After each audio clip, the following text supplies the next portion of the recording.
गांव के आखिरी किनारे पर, जहां सूखी पगडंडी खत्म होकर घने जंगल की शुरुआत होती थी, पहाड़ियों के नीचे एक छोटी सी झोपड़ी बनी हुई थी। गर्मियों का मौसम था। दिन भर तेज धूप धरती को तपाती रहती और गर्म हवाएं पूरे इलाके को बेचैन कर देती थीं। उसी टूटी फूटी झोपड़ी में रामू अपनी पत्नी सीता और बेटी गुड़िया के साथ रहता था। वह झोपड़ी रामू की कई सालों की मेहनत का नतीजा थी। गरीबी उनके घर में हमेशा मौजूद रहती थी, लेकिन मेहनत और ईमानदारी कभी कम नहीं हुई। रामू के पास बगाम से थोड़ी दूर 2 छोटे खेत थे। वही खेत उसकी पूरी दुनिया थी और उन्हीं से उसे आने वाले अच्छे दिनों की उम्मीद थी। सीता, मैं खेतों पर जा रहा हूं। आज धूप बहुत तेज है, इसलिए काम भी ज्यादा करना पड़ेगा। अगर समय पर सिंचाई नहीं हुई तो फसल खराब हो सकती है। जी, आप सुबह निकल जाते हैं और रात को थके हारे लौटते हैं। कम से कम आज थोड़ा जल्दी घर आने की कोशिश कीजिए। गुड़िया पूरे दिन आपका इंतजार करती रहती है। मुझे भी अपनी बेटी के साथ बैठने, हंसने और खेलने का बहुत मन करता है, लेकिन पेट की भूख और गरीबी इंसान को अपनी इच्छाओं से बड़ा बना देती है। मैं आपकी मजबूरी समझती हूँ जी, लेकिन बच्ची अभी छोटी है। उसे अपने बाबूजी का प्यार और साथ दोनों चाहिए, सिर्फ खिलौने या बातें नहीं। जब मैं खेत में हल चला रहा होता हूं ना, तब भी गुड़िया की आवाज मेरे कानों में गूंजती रहती है। कई बार मन करता है सब छोड़कर घर वापस आ जाऊं। तो फिर कभी कभी अपने दिल की भी सुन लिया कीजिए। जिंदगी सिर्फ मेहनत करने का नाम नहीं होती, परिवार के साथ बिताया समय भी बहुत जरूरी होता है। मैं ये सब अपने परिवार के लिए ही तो कर रहा हूं सीता। मैं चाहता हूं कि एक दिन हमारी गुड़िया को वो तकलीफें ना सहनी पड़े जो हमने पूरी जिंदगी झेली है। एक दिन सब ठीक होगा सीता। उस दिन मैं सुबह से शाम तक अपनी गुड़िया के साथ खेलूंगा और उसे कभी अकेला महसूस नहीं होने दूंगा। भगवान करे आपकी मेहनत रंग लाए। बस इतना चाहती हूँ कि हमारी बेटी के चेहरे की ये मुस्कान कभी न छीने। सावधानी से काम कीजिएगा, पर हाँ, आज सच में जल्दी लौटने की कोशिश कीजिएगा। आपकी बेटी की आंखें शाम तक दरवाजे पर ही लगी रहेगी।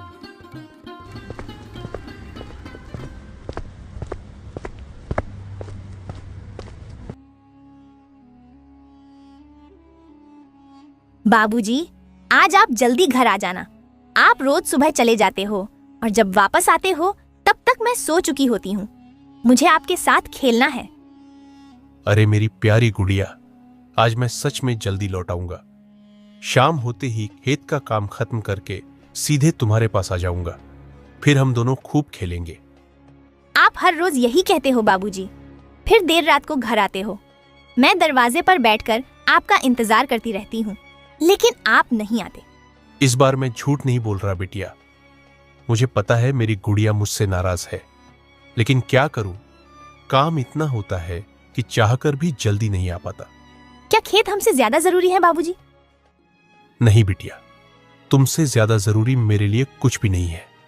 मैं तो खेतों में इसलिए मेहनत करता हूं ताकि मेरी गुड़िया हमेशा खुश रहे और उसे कभी कोई तकलीफ ना हो। तो फिर आज जल्दी आ जाना। मैं आपके साथ खेलूंगी और कहानी भी सुनूंगी। ठीक है मेरी रानी बिटिया, आज शाम सिर्फ मेरी गुड़िया के नाम होगी। मैं सूरज ढलने से पहले घर लौट आऊंगा। सुबह होते ही रामू अपने खेतों की तरफ निकल पड़ा। गर्मियों के दिन थे। सूरज निकलते ही तेज धूप पूरे गांव को तपाने लगती थी और गर्म हवाएं सूखे पत्तों को उड़ाते हुए खेतों के बीच से गुजरती रहती थीं। रामू के खेत गांव से थोड़ी दूर जंगल की तरफ थे। खेतों की मिट्टी काफी उपजाऊ थी, लेकिन पानी की कमी हर साल उसकी सबसे बड़ी परेशानी बन जाती थी। उसी गांव में सेठ मणिलाल नाम का एक बड़ा व्यापारी रहता था। गांव के चारों तरफ उसके बड़े बड़े गोदाम फैले हुए थे। ज्यादातर किसान या तो उसके कर्ज में दबे हुए थे या उसके डर से उसकी हर बात मानते थे। लेकिन रामू बाकी लोगों जैसा नहीं था। वह मेहनती जरूर था, मगर किसी के सामने झुकना उसे पसंद नहीं था। यही बात सेठ मणिलाल को बिल्कुल अच्छी नहीं लगती थी।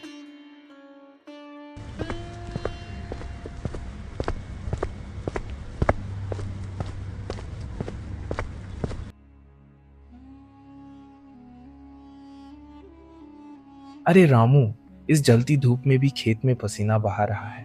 इतनी मेहनत करके भी तुझे मिलता क्या है? वही टूटी झोपड़ी और 2 वक्त की मुश्किल रोटी। कभी कभी सोचता हूँ तेरी ये जिद आखिर किस काम की है। सेठ जी, मेहनत करने वाला इंसान कभी शर्मिंदा नहीं होता। गरीब जरूर हूं, लेकिन अपनी मेहनत की कमाई खाता हूं। किसी के सामने हाथ फैलाने की आदत नहीं है मुझे। हाथ फैलाने की बात करता है। पूरे गांव के किसान मेरे कर्ज पर जी रहे हैं। अगर मैं चाहूं तो आधे गांव के चूल्हे बुझ जाएं, लेकिन तू खुद को सबसे अलग समझता है। तेरे जैसे लोग जिंदगी भर मिट्टी में ही पिसते रहते हैं। दूसरों की मजबूरी का फायदा उठाना कोई महानता नहीं होती सेठ जी। आपने लोगों को कर्ज देकर उनका डर खरीद लिया है, सम्मान नहीं। बहुत जुबान चलने लगी है तेरी। अपनी हालत देखी है कभी आईने में? फटे कपड़े, सूखा खेत और जेब खाली। तेरे इस स्वाभिमान ने तेरे परिवार को क्या दिया? मेरे परिवार को मैंने इज्जत दी है सेठ जी। मेरी बेटी को यह भरोसा है कि उसका बाप मेहनत की रोटी खाता है, किसी के टुकड़ों पर नहीं पलता। इज्जत से पेट नहीं भरता रामू। ये दुनिया पैसे वालों की है। जिसके पास धन है वही ताकतवर है। तेरे जैसे गरीब लोगों की औकात बस खेत जोतने तक ही होती है। किसान छोटा नहीं होता सेठ जी। किसान ना हो तो आपके गोदाम भी खाली रह जाएंगे। हम मिट्टी में मेहनत करते हैं, तभी दूसरों के घरों में अनाज पहुंचता है। ठीक है रामू, बहुत जल्द तेरा ये घमंड टूटेगा। आज तू मुझे बड़ी बड़ी बातें सुना रहा है, लेकिन याद रख, इस गांव में वही टिकता है जो सेठ मणिलाल के सामने सिर झुकाना जानता हो। धमकी देकर आप किसी को डरा सकते हैं, झुका नहीं सकते। मैं गरीब जरूर हूं, मगर अपना आत्मसम्मान बेचकर जीना नहीं जानता। जिस दिन तेरी ये जमीन, तेरी मेहनत और तेरी किस्मत तेरा साथ छोड़ देगी ना, उस दिन तू खुद मेरे दरवाजे पर आकर गिड़गिड़ाएगा। और उस दिन मैं तुझे एहसास दिलाऊंगा कि गरीब आदमी की औकात आखिर होती क्या है। इतना कहकर सेठ मणिलाल वहां से चला गया, लेकिन जाते जाते उसकी आंखों में छिपी जलन और गुस्सा साफ दिखाई दे रहा था। तेज गर्म हवा अब भी पूरे इलाके में चल रही थी और डूबते सूरज की तपिश कम होने का नाम नहीं ले रही थी। दिन भर खेत में कड़ी मेहनत करने के बाद रामू थका हुआ अपने घर की तरफ लौटने लगा। गांव की सुनसान पगडंडी से गुजरते हुए जैसे ही वह अपनी झोपड़ी के करीब पहुंचा, दूर से ही उसकी नजर अपनी छोटी बेटी पर पड़ी। वह रोज की तरह झोपड़ी के बाहर चुपचाप बैठी अपने पिता का इंतजार कर रही थी। गर्म शाम की हवाओं में उसके छोटे छोटे बाल उड़ रहे थे, लेकिन उसकी आंखें बस उसी रास्ते पर टिकी थीं जहां से रामू हर दिन घर लौटकर आता था।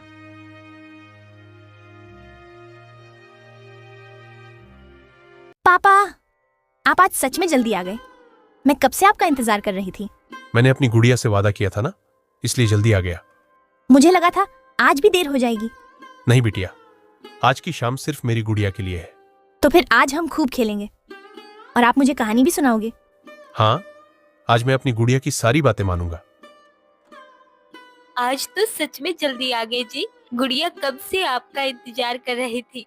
हाँ, आज मैंने सोचा चाहे कुछ भी हो जाए, शाम होने से पहले घर लौट आऊं। आखिर अपनी बेटी से किया वादा भी तो निभाना था। अच्छा किया। देखिए ना, आपके आते ही इसके चेहरे की खुशी लौट आई। लेकिन आज खेत पर फिर से सेठ मणिलाल आ गया था। हमेशा की तरह मुझे नीचा दिखाने की कोशिश कर रहा था। फिर क्या हुआ? उसने कुछ कहा तो नहीं? बहुत कुछ कहा। मेरी गरीबी का मजाक उड़ाने लगा। कह रहा था कि गरीब आदमी की कोई औकात नहीं होती और एक दिन मुझे उसके सामने झुकना ही पड़ेगा।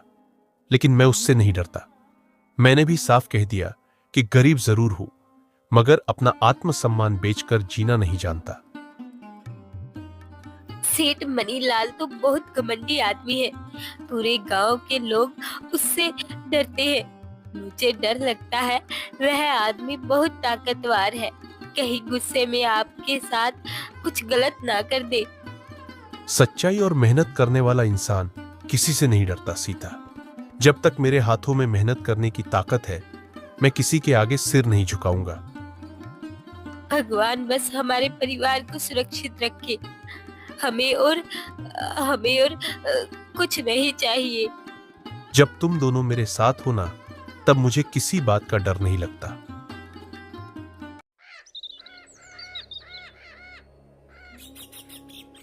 रात होते होते गर्म हवाएं थोड़ी शांत हो चुकी थीं।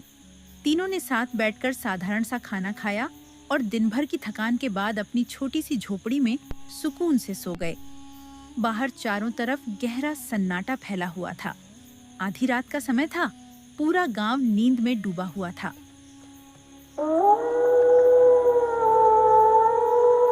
तभी अंधेरे का फायदा उठाकर सेठ मणिलाल का एक आदमी चुपके से रामू के खेतों की तरफ पहुंचा। इधर उधर नजर घुमाकर उसने अपनी बोतल निकाली और रामू की लहलहाती फसलों पर जहरीली दवा छिड़कने लगा। कुछ ही देर में वह पूरा खेत बर्बाद करके चुपचाप वहां से गायब हो गया।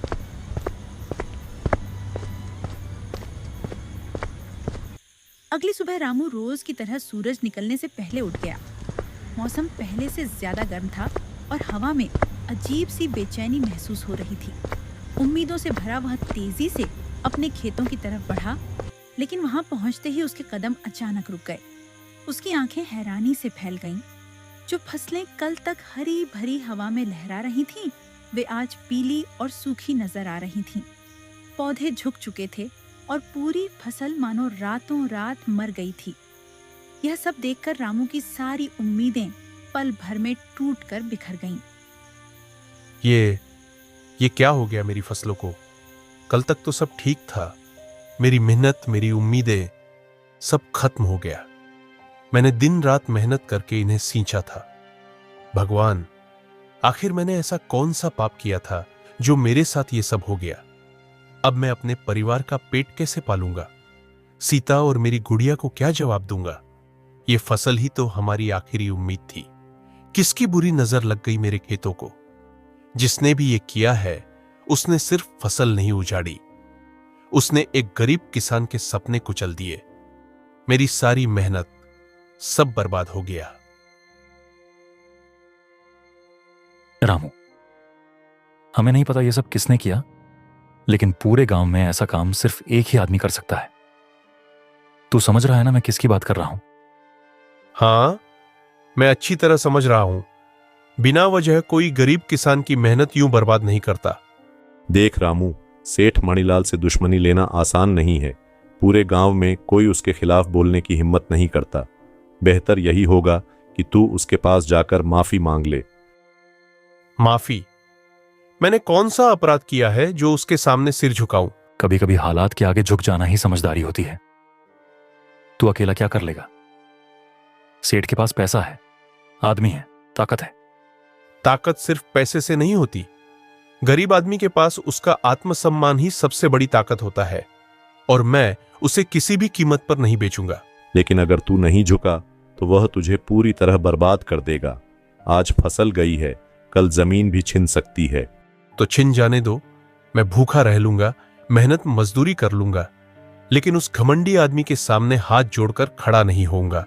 तू समझ क्यों नहीं रहा रामू?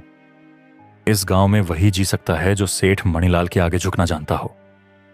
अगर जीने के लिए आत्मसम्मान छोड़ना पड़े तो ऐसी जिंदगी से अच्छा इंसान मर जाए।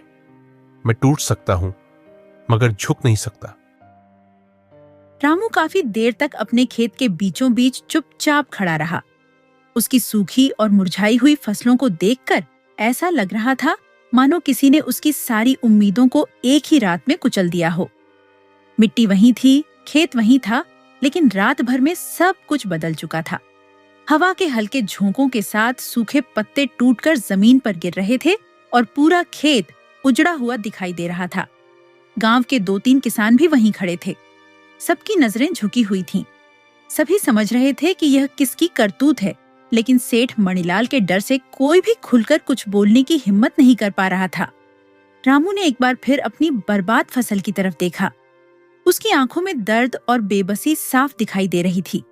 आखिरकार भारी मन और टूटे हुए हौसले के साथ वह धीरे धीरे अपने घर की तरफ लौटने लगा।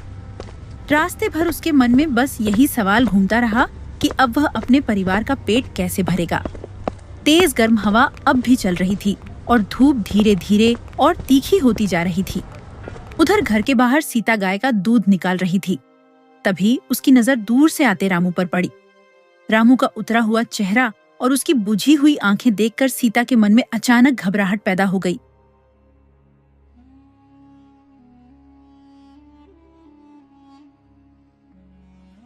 क्या हुआ जी? आप इतनी जल्दी घर कैसे लौट आए? और आपका चेहरा इतना उतरा उतरा क्यों लग रहा है जी? खेत में सब ठीक तो है ना? सब खत्म हो गया सीता। हमारी पूरी फसल बर्बाद हो गई। जो खेत कल तक हरे भरे थे आज पूरी तरह सूख चुके हैं। किसी ने रात में जहरीली दवा छिड़क दी थी। क्या? लेकिन ऐसा कौन कर सकता है? हमारी किसी से क्या दुश्मनी थी?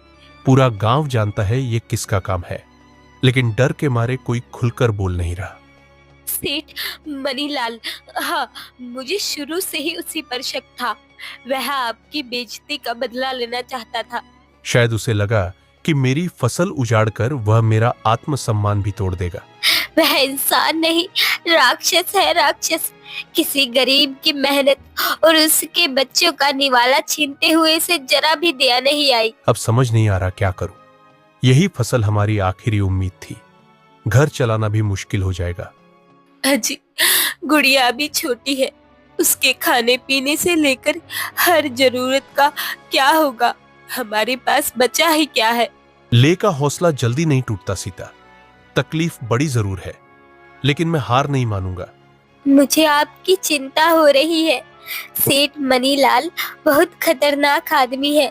अगर उसने दोबारा कुछ करने की कोशिश की तो? वह मेरी फसल बर्बाद कर सकता है, लेकिन मेरा आत्मसम्मान नहीं छीन सकता। मैं उसके आगे आज भी नहीं झुकूंगा। तभी वहां गांव का एक आदमी आया। रामू, पूरे गांव में पंचायत बैठी है। सरपंच जी ने तुम्हें तुरंत पंचायत में बुलाया है। गांव के बड़े बुजुर्ग भी वही मौजूद है। लगता है तुम्हारे खेतों वाली बात पर चर्चा होने वाली है। मुझे अच्छा नहीं लग रहा। अचानक पंचायत में क्यों बुलाया गया है? कहीं सेठ मनीलाल ने फिर कोई चाल तो नहीं चली? हो सकता है, लेकिन अब डरने से कुछ नहीं होगा। चलकर देखते हैं पंचायत में क्या बात है।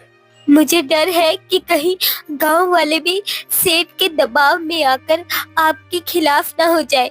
सच्चाई मेरे साथ है सीता। मैंने कोई गलत काम नहीं किया। जो होगा देखा जाएगा। दोपहर का समय था। गर्मी इतनी तेज थी कि गांव की गलियों में धूल उड़ रही थी और तपती हवा लोगों को बेचैन कर रही थी। गांव के चौक पर आज असामान्य भीड़ जमा थी। चारों तरफ लोगों की धीमी धीमी फुसफुसाहट सुनाई दे रही थी। चौक के बीचों बीच सरपंच अपनी कुर्सी पर बैठे हुए थे और उनके आसपास गांव के कई लोग खड़े थे। वहीं थोड़ा दूर सेठ मणिलाल भी अपने आदमियों के साथ खड़ा सब कुछ बड़े ध्यान से देख रहा था। उसके चेहरे पर अजीब सी कठोर मुस्कान थी। रामू के चेहरे पर चिंता साफ दिखाई दे रही थी, क्योंकि वह खुद अपनी बर्बाद फसल की शिकायत लेकर सरपंच के पास आने वाला था। लेकिन चौक पर पहुंचते ही उसे महसूस हुआ कि यहाँ का माहौल कुछ अलग ही है। लोगों की नजरें बार बार उसी की तरफ उठ रही थीं और हवा में एक अजीब सी बेचैनी फैली हुई थी। सरपंच जी, मुझे अचानक यहाँ क्यों बुलाया गया है? गांव में आखिर क्या बात हुई है? मैं तो खुद आप लोगों के पास आने वाला था, क्योंकि किसी ने मेरी पूरी फसल बर्बाद कर दी है। रातों रात मेरे खेत उजड़ गए। मेरी महीनों की मेहनत मिट्टी में मिल गई। मैं यही जानना चाहता हूं कि आखिर मेरे साथ इतनी बड़ी दुश्मनी किसने निकाली है। रामू, तुम्हें यहाँ इसलिए बुलाया गया है क्योंकि सेठ मणिलाल ने तुम पर बहुत बड़ा इल्जाम लगाया है। उसका कहना है कि कल रात तुमने उसके घर से सोने की एक पोटली चुरा ली, जिसमें बहुत सारे सोने के सिक्के रखे हुए थे। सेठ का दावा है कि उसके एक नौकर ने तुम्हें रात के अंधेरे में उसके घर के पास देखा था। पूरे गांव के सामने इस बात का फैसला करना जरूरी है, इसलिए पंचायत बुलाई गई है। ये झूठ है सरपंच जी, बिल्कुल झूठ। मैंने कोई चोरी नहीं की। मैं गरीब जरूर हूं, लेकिन चोर नहीं हूं। कल रात मैं अपने घर पर अपनी पत्नी और बेटी के साथ था। मैंने जिंदगी भर मेहनत की रोटी खाई है, कभी किसी की एक पाई तक नहीं छीनी। देखा सरपंच जी, मैंने पहले ही कहा था कि ये आदमी ऊपर से जितना सीधा बनता है, अंदर से उतना ही चालाक है। इसकी फसल बर्बाद हुई तो इसे लगा होगा कि अब जल्दी पैसा कमाने का बस एक ही रास्ता बचा है, चोरी। मेरा नौकर अपनी आंखों से इसे रात में मेरे घर के पीछे घूमते हुए देख चुका है। अगर ये बेगुनाह है तो फिर पंचायत के सामने डर किस बात का है? अभी इसी वक्त इसके घर की तलाशी करवाई जाए। सच अपने आप सबके सामने आ जाएगा, और अगर इसके घर से मेरी सोने की पोटली निकल आई तो पूरे गांव को पता चल जाएगा कि रामू जैसा स्वाभिमान का दिखावा करने वाला आदमी असल में कितना बड़ा चोर है। ये सब झूठ है। मेरे पति ऐसा कभी नहीं कर सकते। गरीब जरूर है, लेकिन अपने स्वाभिमान और ईमानदारी से कभी समझौता नहीं किया इन्होंने। कल रात ये खेत से जल्दी घर लौट आए थे, क्योंकि अपनी बेटी से किया वादा निभाना चाहते थे। रात भर ये हमारे साथ ही थे। हम तीनों ने साथ खाना खाया और फिर झोपड़ी में सो गए। आप लोग अच्छी तरह से जानते हैं कि रामू मेहनत की रोटी खाने वाला इंसान है, कोई चोर नहीं। बस करो सीता, अपने पति की झूठी तरफदारी करना बंद करो। हर चोर की बीवी यही कहती है कि उसका आदमी बेगुनाह है। अगर रामू इतना ही ईमानदार है तो फिर पंचायत के सामने अपने घर की तलाशी देने से डर किस बात का है? डर हमें नहीं सेठ जी, डर तो आपको है। इसलिए झूठे इल्जाम लगाकर मेरे पति को बदनाम करना चाहते हैं। पहले हमारी फसल बर्बाद करवाई और अब चोरी का आरोप लगा रहे हैं। लेकिन याद रखिए, झूठ कितना भी बड़ा क्यों ना हो, सच को ज्यादा देर तक दबा नहीं सकता। मेरे पति गरीब जरूर है, मगर आपकी तरह किसी की मेहनत और इज्जत लूटने वाले इंसान नहीं है। बस सीता, अब शांत हो जाओ। पंचायत में चिल्लाने से सच नहीं बदल जाएगा। मामला बहुत गंभीर है, इसलिए बिना सबूत के किसी पर आरोप लगाना ठीक नहीं होगा। मैंने पहले ही गांव के एक आदमी को तुम्हारे घर भेज दिया है ताकि तलाशी लेकर सच का पता लगाया जा सके। अगर रामू बेगुनाह हुआ तो पंचायत के सामने सब साफ हो जाएगा। थोड़ी देर बाद सरपंच का भेजा हुआ आदमी एक पोटली लेकर रामू के घर से वापस आता है। सरपंच जी, हमें रामू के घर के पीछे बड़े पत्थर के नीचे ये पोटली मिली है। इसके अंदर सोने के बहुत सारे सिक्के हैं। लगता है चोरी के बाद इसे छुपाकर रखा गया था। मैंने अपनी आंखों से इसे वहीं से निकाला है। नहीं सरपंच जी, ये झूठ है। मुझे नहीं पता ये पोटली मेरे घर के पीछे कैसे पहुंची। मैंने कोई चोरी नहीं की। कोई मुझे फंसाने की कोशिश कर रहा है। मैं गरीब जरूर हूं, लेकिन चोर नहीं हूं। मैंने जिंदगी भर मेहनत की रोटी खाई है। अगर मुझे चोरी ही करनी होती तो मैं इतने सालों तक मेहनत और ईमानदारी से क्यों जीता। ये सब सोची समझी साजिश है। पहले मेरी फसल बर्बाद की गई और अब मुझे बदनाम करने के लिए ये जाल बिछाया गया है। आप लोग मुझे बचपन से जानते हैं। क्या मैंने कभी किसी का बुरा किया? क्या मैंने कभी किसी की एक चीज तक चुराई? मुझे फंसाया जा रहा है सरपंच जी।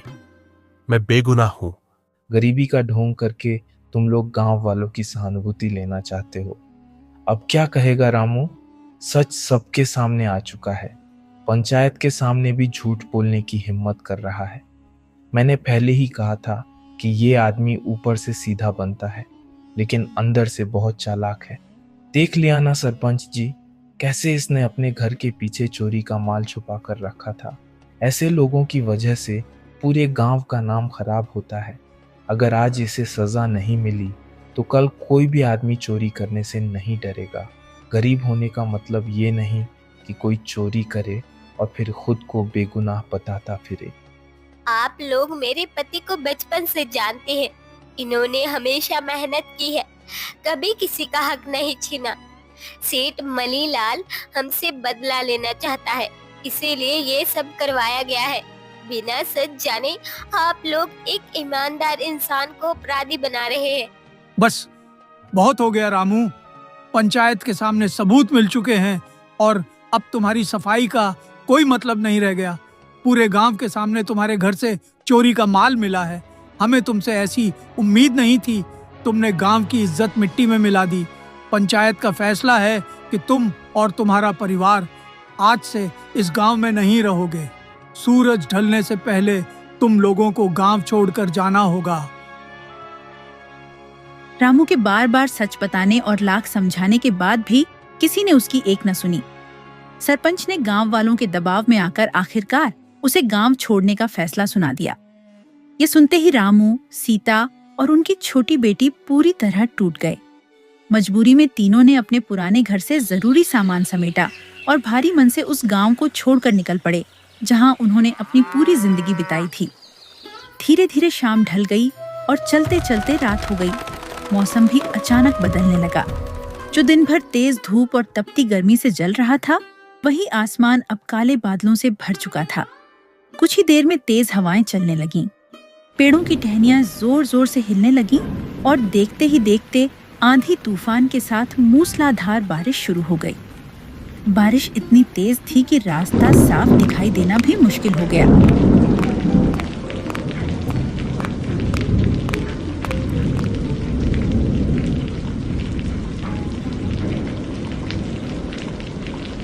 पापा, मुझे बहुत डर लग रहा है। ये हवा इतनी तेज क्यों चल रही है और ये बिजली बार बार क्यों चमक रही है? डरो मत मेरी गुड़िया, मैं तुम्हारे साथ हूं ना। ये बस बारिश और तूफान है। थोड़ी देर में सब शांत हो जाएगा। हम जल्दी ही किसी सुरक्षित जगह पर पहुंच जाएंगे। मुझे अच्छा नहीं लग रहा। हम कहीं गिर तो नहीं जाएंगे ना? पापा, मुझे बहुत डर लग रहा है। तुम हिम्मत रखो, कुछ नहीं होगा। जब तक तुम्हारे पापा तुम्हारे साथ है, तुम्हें किसी बात से डरने की जरूरत नहीं है।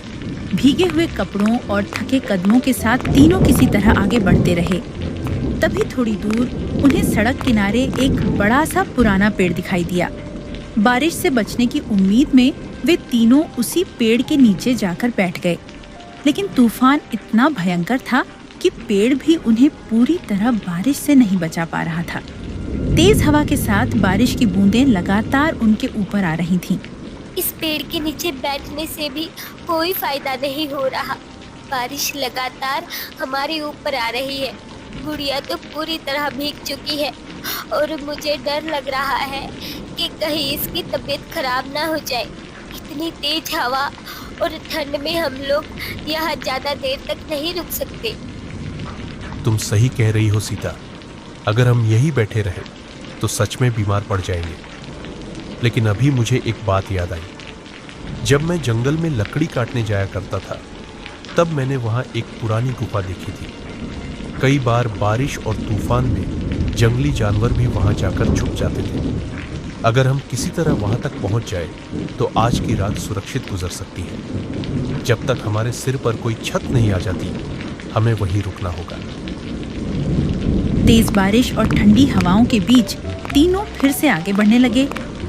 चारों तरफ घना अंधेरा फैल चुका था और रास्ता पूरी तरह फिसलन भरा हो गया था। कीचड़ में पैर बार बार फिसल रहे थे, लेकिन रुकने का कोई दूसरा सहारा भी नहीं था। रामू अपनी बेटी को संभालते हुए धीरे धीरे आगे बढ़ रहा था, जबकि सीता लगातार चारों तरफ किसी सुरक्षित जगह की तलाश कर रही थी। कुछ दूर चलने के बाद अचानक पहाड़ी के पास उन्हें एक पुरानी गुफा दिखाई दी। बारिश अब और भी तेज हो चुकी थी, इसीलिए तीनों बिना देर किए जल्दी जल्दी उस गुफा की तरफ भागे और अंदर चले गए। बाहर अब भी जोरदार बारिश हो रही थी। बिजली की चमक और गरजती हुई हवाओं की आवाज गूंज रही थी, लेकिन गुफा के अंदर आकर उन्हें थोड़ी राहत महसूस हुई। कम से कम अब वे सीधे बारिश और तूफान से बच चुके थे। कम से कम अब हम लोग बारिश और तूफान से तो बच गए, लेकिन मन अभी भी बहुत घबराया हुआ है। सब कुछ इतनी जल्दी बदल गया। अपना घर, अपना गांव, सब पीछे छूट गया। जो हुआ उसे सोचकर मेरा भी दिल टूट जाता है सीता। अपनी ही मिट्टी से इस तरह दूर होना आसान नहीं होता, लेकिन अभी सबसे जरूरी बात यह है कि तुम और गुड़िया सुरक्षित हो। मुझे अभी भी विश्वास नहीं हो रहा कि गांव वालों ने आपकी एक बात तक नहीं सुनी। आपने जिंदगी भर मेहनत और ईमानदारी से जिया, फिर भी सबने आपको चोर समझ लिया। सच कहूं तो पंचायत में जब सब लोग मुझे चोर कह रहे थे ना, तब एक पल के लिए लगा जैसे पूरी दुनिया मेरे खिलाफ हो गई हो। लेकिन एक बात बताओ सीता, कहीं तुम्हें भी तो ऐसा नहीं लगता कि मैंने चोरी की थी? ऐसी बात दोबारा मत कहिए। जिस दिन से मेरा विवाह आपसे हुआ है, उसी दिन से मैंने आपकी ईमानदारी और स्वाभिमान को देखा है। आप भूखे रह सकते हैं, तकलीफ सह सकते हैं, मगर कभी गलत रास्ता नहीं चुन सकते। तुम्हारी ये बातें सुनकर लगता है कि अभी सब कुछ खत्म नहीं हुआ। जब तक मैं आपके साथ हूँ, आपको किसी बात से डरने की जरूरत नहीं है। सच एक दिन जरूर सबके सामने आएगा। वहीं दूसरी तरफ अपने बड़े पक्के मकान में बैठा सेठ मणिलाल चैन से मुस्कुरा रहा था। बाहर तेज आंधी और मूसलाधार बारिश चल रही थी, लेकिन उसके आलीशान घर के अंदर आराम और सुकून था। उसकी आंखों में घमंड साफ दिखाई दे रहा था, मानो रामू और उसके परिवार की बर्बादी ही उसकी सबसे बड़ी खुशी हो। बहुत स्वाभिमान दिखाता था ना अपने आप को। अब समझ आया होगा कि इस गांव में सेठ मणिलाल से टकराने का अंजाम क्या होता है। पहले उसकी फसल बर्बाद हुई, फिर पूरे गांव के सामने उसकी इज्जत मिट्टी में मिल गई। अब वो अपने परिवार के साथ दर दर भटक रहा होगा। यही होता है उन लोगों के साथ जो मेरे खिलाफ खड़े होने की कोशिश करते हैं। आज पूरे गांव को भी सबक मिल गया होगा कि सेठ मणिलाल के सामने सिर झुकाकर ही चैन से जिया जा सकता है। लंबे सफर और लगातार हुई बारिश की वजह से सीता और गुड़िया जल्द ही थक कर सो गईं, लेकिन रमन की आंखों से नींद पूरी तरह गायब थी। वह गुफा की दीवार से टिककर चुपचाप बैठा रहा। बाहर से आती ठंडी हवा और टपकते पानी की आवाज के बीच उसके मन में बार बार वही बातें घूम रही थीं। गांव वालों के सामने उस पर लगाए गए झूठे इल्जाम और सबके सामने मिली बेइज्जती उसे अंदर ही अंदर तोड़ रही थी। वह यही सोचता रहा कि क्या उसकी मेहनत, ईमानदारी और सच्चाई की यही कीमत थी। पूरी रात बेचैनी में गुजरती रही। धीरे धीरे अंधेरा छंटने लगा और सुबह हो गई। अब बारिश पूरी तरह रुक चुकी थी। गुफा के बाहर से हल्की धूप दिखाई देने लगी थी और ठंडी हवाओं के साथ जंगल में पक्षियों की आवाजें सुनाई देने लगी थीं। सुबह हो गई है सीता। मैं जंगल की तरफ जा रहा हूं। शायद वहां कुछ सब्जियां मिल जाए और साथ में थोड़ी लकड़ियां भी ले आऊंगा। जब तक हमें रहने के लिए कोई ठीक जगह नहीं मिल जाती, तब तक जैसे तैसे काम चलाना होगा। ठीक है। तब तक मैं घर से जो थोड़ा बहुत राशन साथ लाई थी उसी से कुछ खाने का इंतजाम कर देती हूँ। आप संभल कर जाइएगा कि जंगल में अभी बारिश की वजह से रास्ते भी फिसलन भरे होंगे। सुबह होते ही रामू जंगल की ओर निकल पड़ा। रात भर की बारिश के बाद चारों तरफ नमी फैली हुई थी। पेड़ों से पानी की बूंदें अब भी टपक रही थीं और मिट्टी से भीगी हुई खुशबू आ रही थी। रामू जंगल में इधर उधर काफी देर तक घूमता रहा, लेकिन उसे खाने लायक कोई अच्छी सब्जी नहीं मिली। हर तरफ सिर्फ जंगली झाड़ियां और गीली घास दिखाई दे रही थी। उधर सीता ने गुफा के बाहर सूखी लकड़ियां इकट्ठा करके किसी तरह चूल्हा जला लिया था। घर से लाया हुआ थोड़ा बहुत राशन ही अब उनका सहारा था। वह जल्दी जल्दी आटा गूंथकर रोटियां बेलने लगी। हे भगवान, पता नहीं हमारी जिंदगी अचानक कहां से कहां पहुंच गई। कल तक अपना छोटा सा घर था, अपने खेत थे, और आज इस जंगल की गुफा में रहने की नौबत आ गई।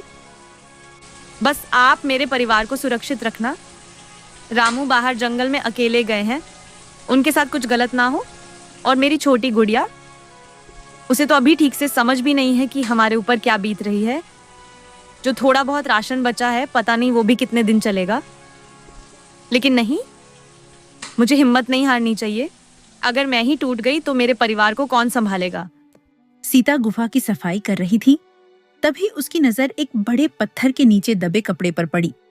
उसने धीरे धीरे पत्थर हटाया और कपड़े की पोटली बाहर निकाली। जैसे ही उसने पोटली खोली, उसकी आंखें हैरानी से फैल गईं। अंदर सोने के चमकते सिक्के भरे हुए थे। हे भगवान, इसका मतलब मेरे पति सच कह रहे थे। किसी ने जानबूझकर उन्हें फंसाया था और असली चोर ने ये पोटलियां छुपाई थी। सीता तुरंत भागती हुई जंगल की तरफ गई और रामू को सारी बात बता दी। पोटली देखकर रामू की आंखें नम हो गईं। अब उसे यकीन हो चुका था कि भगवान ने देर से ही सही, लेकिन सच उनके सामने ला दिया था। रामू और सीता तुरंत उस पोटली को लेकर गांव की तरफ निकल पड़े। दोपहर तक वे पंचायत के सामने पहुंच गए। गांव वाले उन्हें देखकर हैरान रह गए। तभी सीता ने सबके सामने वह पोटली खोल दी। अंदर वही सोने के सिक्के चमक रहे थे। यह देखकर पूरे गांव में फुसफुसाहट शुरू हो गई। रामू ने शांत लेकिन भारी आवाज में कहा, सरपंच जी, यही वो पोटली है जिसके लिए मुझे चोर कहा गया था। गांव वाले एक दूसरे का चेहरा देखने लगे। अब सबकी नजरें सेठ मणिलाल पर टिक गई थीं। उसका चेहरा डर से उतर चुका था। तभी सेठ का एक नौकर डरते हुए आगे आया और बोला, सरपंच जी, रामू बेगुनाह है। ये सब सेठ मणिलाल के कहने पर हुआ था। उसी ने पोटली रामू के घर के पीछे छुपवाई थी और उसकी फसल भी बर्बाद करवाई थी। इतना सुनते ही पूरे गांव में हड़कंप मच गया। सरपंच को अपनी गलती का एहसास हुआ। उन्होंने शर्मिंदा होकर रामू से माफी मांगी। मुझे माफ कर दो रामू, मुझसे बहुत बड़ी गलती हो गई। अब तुम इस गांव में रह सकते हो। तुम्हें कोई कुछ नहीं कहेगा और यह पोटली अब तुम्हारी है। तुम इससे अपनी गरीबी दूर कर लो। सेठ मणिलाल का घमंड अब पूरी तरह टूट चुका था। गांव वालों ने उसके खिलाफ आवाज उठानी शुरू कर दी। पहली बार लोगों के मन से उसका डर खत्म हो रहा था। कुछ दिनों बाद गांव वालों ने मिलकर रामू का घर दोबारा बनवाया और उसके खेतों में फिर से खेती शुरू करने में मदद की। धीरे धीरे रामू की जिंदगी फिर पटरी पर लौटने लगी। अब जब भी गांव में ईमानदारी और स्वाभिमान की बात होती, लोग रामू का नाम जरूर लेते।